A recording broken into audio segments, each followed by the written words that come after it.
It's 8:30. Half past eight.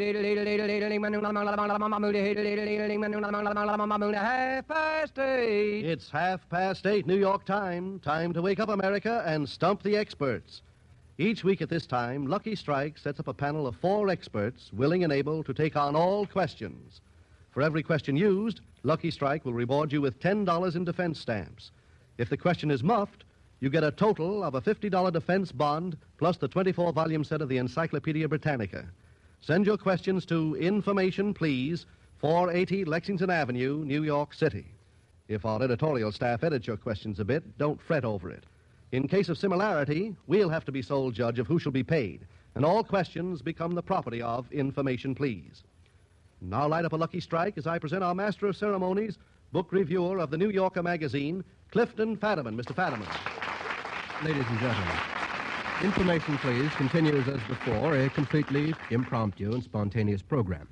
Tonight, our massive intellect consists of our 2 regulars, Franklin P. Adams and John Kieran, and to make up the quartet, we introduce our old friend Jan Struther, creator of Mrs. Miniver, and one of the world's great biologists, a worthy bearer of a great name, Julian Huxley. I might mention, by the way, that over in London they have an Information Please, too, which they call the Brain Trust. And it's true, Mr. Huxley, that you're one of the regular members of the Brain Trust. That's right. Do you see any difference between the way in which we run our Brain Trust and the way in which you run yours over there so far? Well, I gather that we do more discussion and you have more straight questions. Well, we'll see. We may give you a chance to do some discussion before the evening is very much older.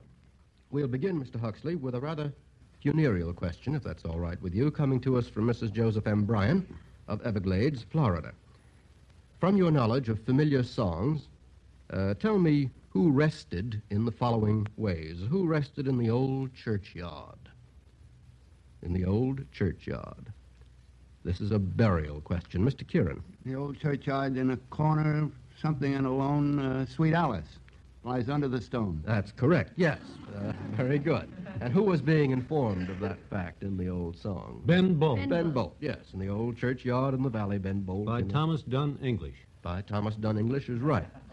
How about someone who rested over the sea in an old song? Miss Struther. My bonnet. My bonnet, yes. And who rested by thy murmuring stream? By thy murmuring stream. Mr. Kieran. My Mary. My Mary, yes. Can you give us the Sleep line? by thy flow gently, sweet afton, among thy green braes. Yes. Now, Mr. Huxley, how would you discuss a thing like that? You see?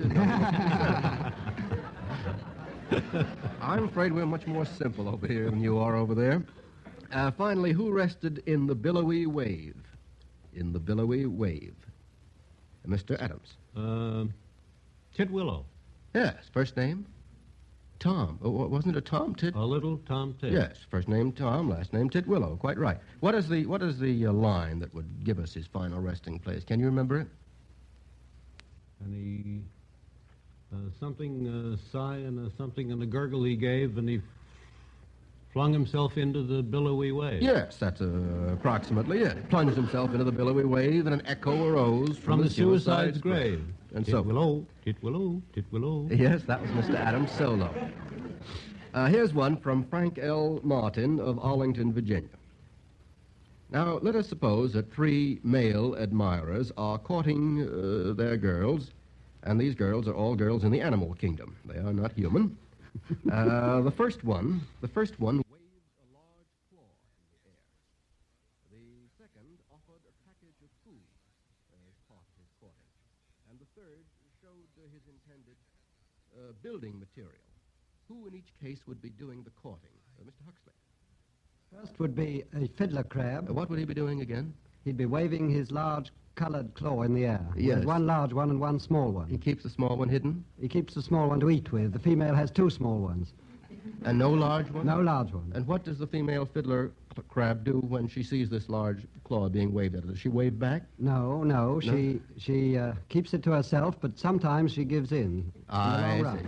You've apparently watched this sort of thing going on in the course of your career. The fiddler crab is right. What's the female of the fiddler crab called, by the way? Is there is she called a fiddler crab, too? That's right. Very good. Now, how about the second, who offered a package of food? What? That would be an impid fly. I beg pardon? That would be a fly of the family Impidae. Would be offering what? Offering a packet of... He'd offer another insect wrapped up in a silken cocoon to his mate. An insect smaller than himself. Must be a Yeah. very, very tiny one. And would the spider also offer food to his mate? Intended mate, shall we say? Not generally, no. Well, I don't... Over here on this white card, it says the spider does do that. I don't know.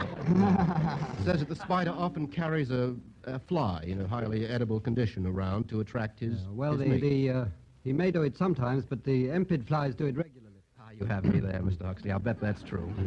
The little impid flies. All right. Now, what the third would be showing building material to his sweetheart. Well, quite a lot of birds do that. Penguins do that. Penguins? Yeah. They do? What sort of building material do they offer? Stones. Really? That's a fine thing to offer. Stone. And there was a man who studied the penguins in the Antarctic, and the penguins, they don't always restrict themselves to their mates. When anything interesting strikes them, they go and offer stones to them. And he said he was so embarrassed the first time a male penguin offered him a stone.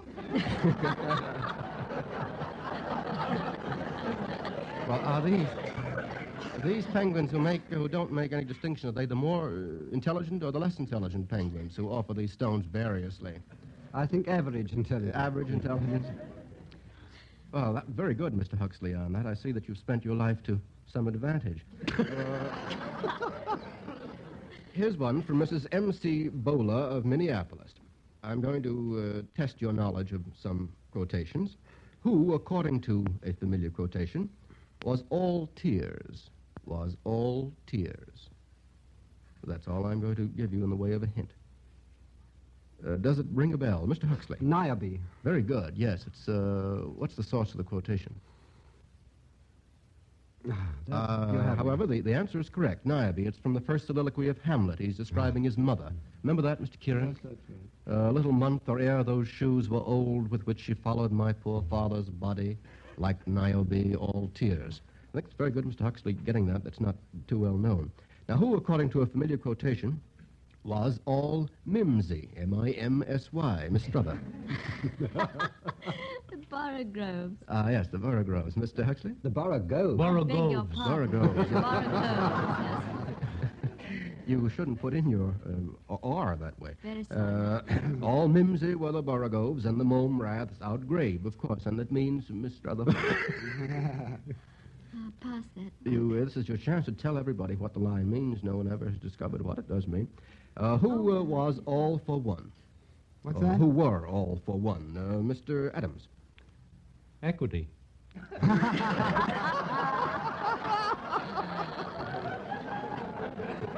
A very true and very good answer. Mr. Kieran, is there another? Athos, Porthos, Aramis, and D'Artagnan. Yes, the three musketeers, all for one and one for all. It is the motto of equity, though, isn't it, Mr. Adams? Never, So I've heard. Never occurred to me. Very good. Finally, who was all forlorn? All forlorn. Mr. Huxley? The milkmaid. Yes, that's correct. This is the maiden, all forlorn, who milked the cow with the crumpled horn. Do you know why she was all forlorn, Mr. Huxley? Do you have any idea? Does it come to mind at all? I mean, this is one of those things you might want to discuss. Because it rhymes in with English horn. matter. Because it rhymes with horn. Yes, I should say so. Discussion is very primitive over here. Nathan Fine of Brooklyn sends this one in. I think we ought to get all on this. What national organizations are now using these catch sentences on their advertising posters? These are slogans. Defend tomorrow, today. Defend tomorrow, today. Who's using that slogan? A very good one, and a very good organization that uses it. To wit, the Boy Scouts of America. The Boy Scouts of America, Mr. Struther and gentlemen. That's one wrong. Here's another. If you can't go, give. If you can't go, give. Mr. Adams. Sounds like the USO. No, it would be very appropriate. Cross. The Red Cross is right, Mr. Adams. Yes, the American Red Cross War Fund particularly is using that slogan now. You buy 'em, we'll fly 'em. You buy 'em, we'll fly 'em. Mr. Struther. That's for defense bonds. Yes, for the government defense bonds and stamps. Well, that sends one defense bond, a $50 one, to Mr. Fine, plus a set of the Britannica. and sends us on to this question from Daniel M. Kelleher, Jr. of Winthrop, Massachusetts. Who are these military men? They're all fictional characters. The first is, we'll begin with a private, Private Terence Mulvaney. Private, we have 4 hands on that. Miss Strother?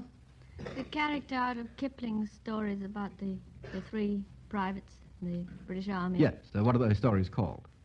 The whole collection. Soldiers 3. Yes. And who are the other 2? Leroy Very good. and... Mr. Kieran? Stanley Orthrus. Yes. yes. Leroy comes from what county, Miss Strother? Yorkshire. Yes. And Orthrus? Mr. Huxley? From London. Yes. Yes, he's a Cockney. Major Dobbin. Major Dobbin, Mr. Kieran. Major Dobbin is the faithful friend in Vanity Fair. Yes. Very good. Major General Stanley. Major General Stanley, Mr. Adams. Major General Stanley is the man that sings a patter song in the Pirates of Penzance. Very good. That's quite right. And Captain Gooding. Captain Gooding, Gooding, Mr. Adams. Captain Gooding is the boy that was spoken to in the, perhaps in the first stanza of Yankee Doodle. Yes, I don't know whether it's the first or not, but it's certainly one Certainly that most of us don't close know. to the front. That's right. Father and I went down to camp along with Captain Gooding, and there we see the men and boys as thick as hasty pudding. I don't think most of us remember that verse, Mr. Adams. I think it's very clever of you. They do in my set. That may be so.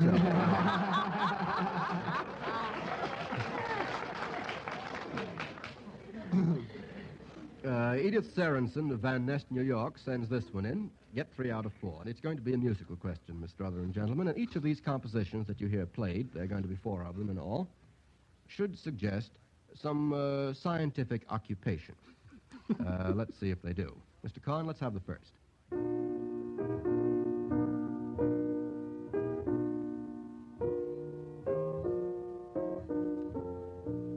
Mr. Kieran. A geologist. Yes, why? Rock of Ages. Yes, very good. Rock of Ages, cleft for me, and so forth. Did that not occur to any of you other brilliant wits? Mr. Adams, it did? Yes. You just didn't want to say. I know how it is.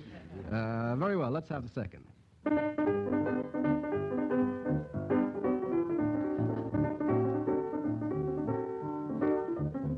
Mr. Adams, you seem affronted. Don't know what the tune is. You don't know what that tune is? No, sir. Oh, a very familiar tune, Miss Strother. I know the tune, but I don't know what it suggests. La cucaracha. Yes, doesn't it suggest any kind of scientific occupation to you, Mr. Kieran? An entomologist. Yes, an entomologist. Yes, Of course. La cucaracha, Mr. Huxley, this is more or less in your line. Z cockroach. Yes, the cockroach.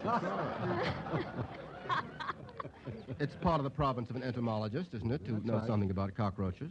Not only entomologists. Very well, now the third.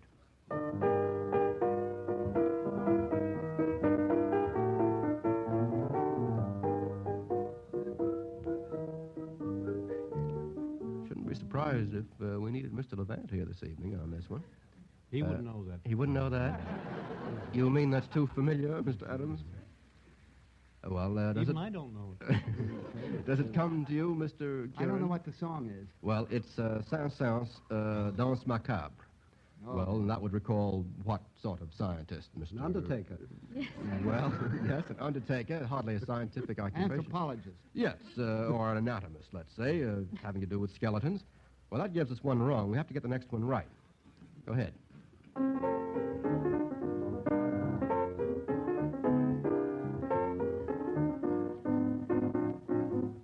Miss Strother? Chiropodist. Why do you say that? The flat foot floozy with the Floyd fly.